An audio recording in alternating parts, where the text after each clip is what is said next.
Welcome back. In this video, I'll show you how to change your LinkedIn profile picture in 2026. Updating your profile photo is one of the easiest ways to make your profile look more professional and help people recognize you. Let's get started. First, open your web browser and go to LinkedIn.com or launch the LinkedIn app on your mobile device. Sign in to your LinkedIn account if you're not already logged in. Once you're on the LinkedIn homepage, click or tap your profile picture ***, then select **view profile * to open your profile page. Next, click on your current profile photo or the camera icon on your profile picture.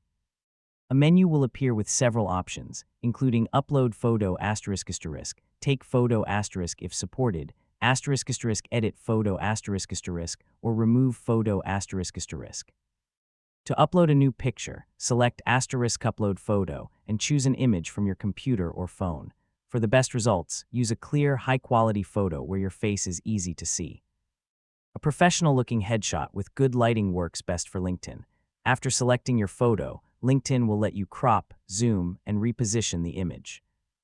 Adjust it until you're happy with how it looks. You may also see options to edit the photo or control who can view your profile picture. When everything looks good, click or tap Save ***. Your new profile picture will be updated immediately and will appear on your profile and across LinkedIn. If the photo doesn't update right away, refresh the page, sign out and sign back in, or wait a few minutes while LinkedIn finishes processing the change. And that's it. You've successfully changed your LinkedIn profile picture in